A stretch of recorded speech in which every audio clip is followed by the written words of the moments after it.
Hey guys, welcome to another episode of UnPontificated. Where's Poilievre? Where is he? This guy in hiding? I'm getting really nervous. You know, the polls are close. There's a chance that Carney might win. Carney's looking very prime ministerial. I mean, check out these clips. So my government will immediately eliminate the divisive consumer carbon tax on families and farmers and small and medium-sized businesses. And we will stop. Note the amount of Liberals who are not clapping. There was a small spattering of claps, but Trudeau's not clapping. His daughter's certainly not clapping. And there's a whole bunch of Trudeauites who are not clapping. But hey, like Carney said, he knows what works and what doesn't work. And we will stop the hike in the capital gains tax because we think builders should be incentivized for taking risks and rewarded when they succeed. Look at that face. I wonder what's going through his mind. You're ruining my legacy. And of course, that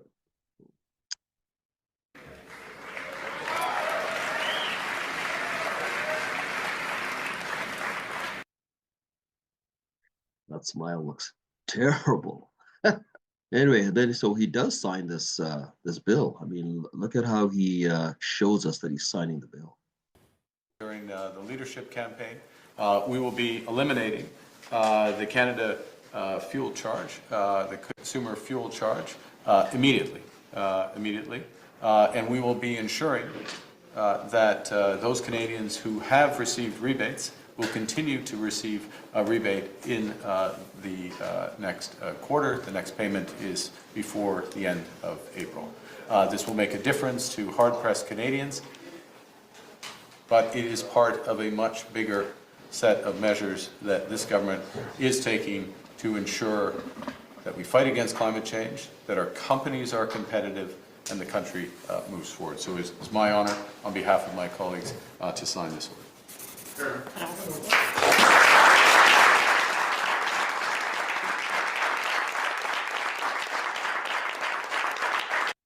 Guys, I got to give Carney credit. I mean, that was a good move. I mean, Trump does that all the time, where he shows himself signing executive orders into office and then he'll show his signature. I'm surprised Carney didn't show it. But we don't see that from Canadian politicians. But there's Carney signing a bill into order, his caucus all around him, and doing it. And I thought that was a good move. It's a very prime ministerial. So I got to give him credit. And the polls, other people are giving him credit. Guys, this is no longer a carbon tax election. Those Poilievre talking points are out the window, and Poilievre isn't pivoting. He's not doing a good job of pivoting to now adjusting to now a new Liberal leader, our new prime minister. He needs to make a change. Most people are now concerned about Trump. Talk about that. We're still concerned about high prices. We're still concerned about unfettered immigration. We're still concerned about the kitchen table topics, our food and all that. We're still concerned about these things. The tariffs, top of mind of everybody. So this is what Poilievre needs to be talking about. This is what he needs to be looking prime ministerial about.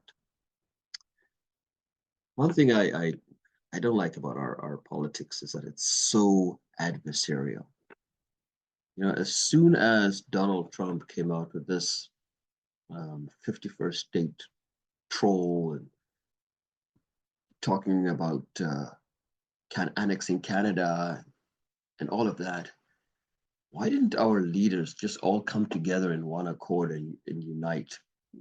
Show a sign of unity, coming together and saying, as Canada, we're going to stand as one against this bully.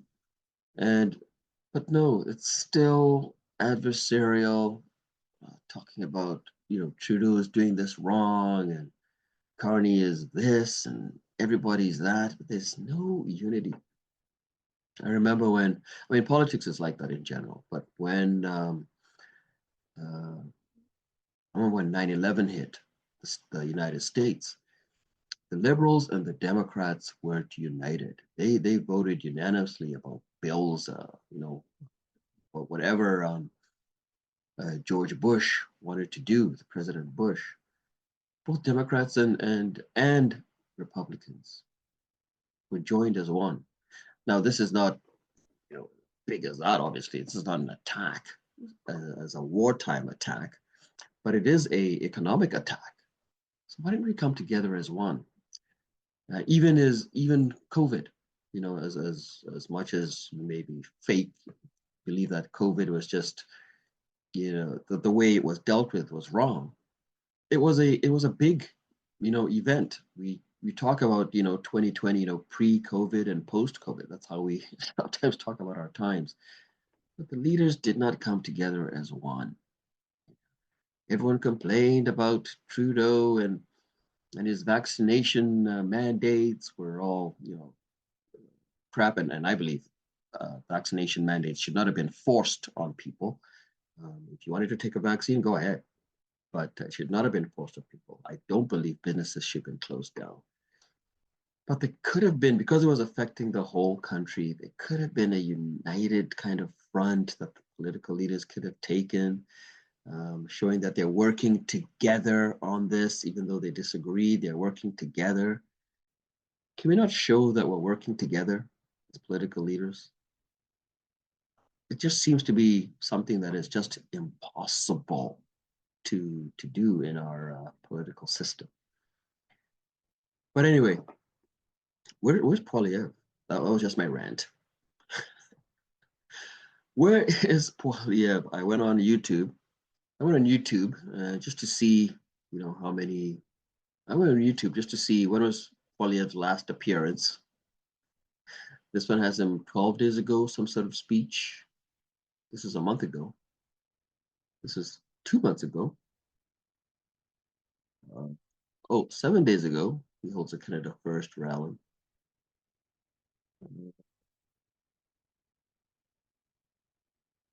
Let's just keep going. Where are you, Pierre?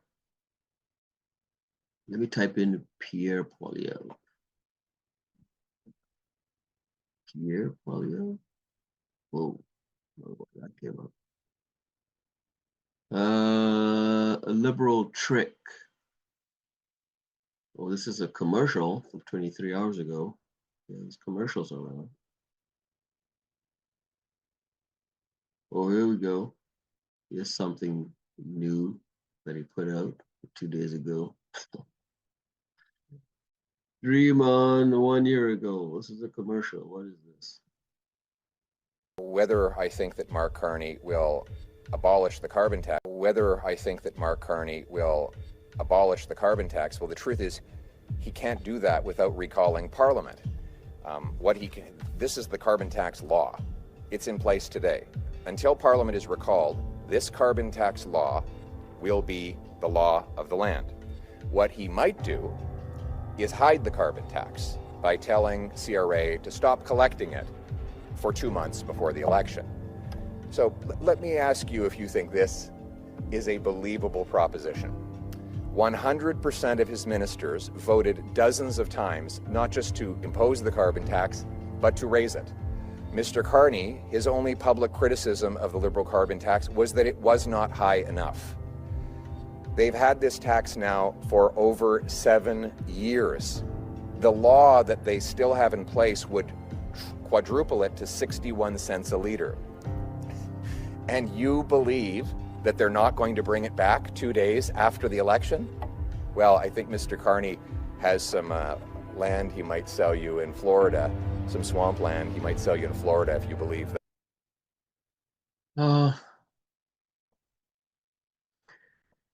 Pierre, you may be right.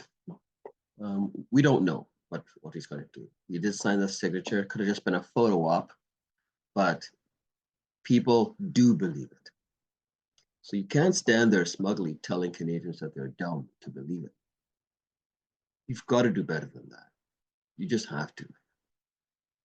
Have you seen the polls? There are new polling numbers out today. What do they say about the gap between the Conservatives and Liberals? Well, Renee, we're certainly seeing some of that political momentum in this latest round of polling. Just 1 point separating the Conservatives and the Liberals. This is a significant shift that we have seen over the past 6 weeks. If you go back a month ago, it was a 16-point gap between the Conservatives and the Liberals. The last round of polling was at about 2.5 points. We are seeing a tightening in the race, but there are a couple crucial caveats in this. First off, the polling stopped on March 7th. That was prior to Mark Carney officially becoming the Liberal leader. How that change, and eventually Prime Minister, how that change impacts the polling is one thing to watch, especially given, as you were just talking about with Scott, the impact of these Trump tariffs. That has become the top polling issue, according to Nanos. For Canadians, jobs is a close second because those two are so tied together, and the response to that has become a key defining factor, not just of the Liberal leadership race, but of politics in Ottawa as we turn our eyes to a potential national election as well. And so did you hear that? People care about the tariffs and then the Canadian economy. That's what people are talking about. But look at those numbers. 36%, 35%. This used to be like 45, 28. Remember those days? They're gone. They're gone. Plus Jack Meat. The guy needs to quit. Anyway, I'm calling on Pierre to show up. I'm calling on Pierre Poilievre to do better. I don't know what. You guys, you got the war room. You're the politician. You got the war room. You need to know what to do, how to pivot properly. I tell you, man, please focus on Trump. Focus on the economy and stop attacking, Carney with, carbon tax Carney. Just that's like third, fourth down people's lines. And people believe that he's going to be different than Trudeau. They believe it. And he's out there now with, Macron in France, doing prime ministerial things. Pierre, you're not looking like a prime minister. You're just not. You're looking like a whining bully, a whining guy complaining about leaders and all that. Make a change, man. Make a pivot. We're having an election soon. And I'm pretty sure that Carney's going to call an election because he doesn't want to give you time to pivot. He's going to call one real soon. So it's not too late. Make a change. Make a change. Guys, what do you think? Do you think Poilievre is doing enough? You think he's in trouble? I think he's in trouble.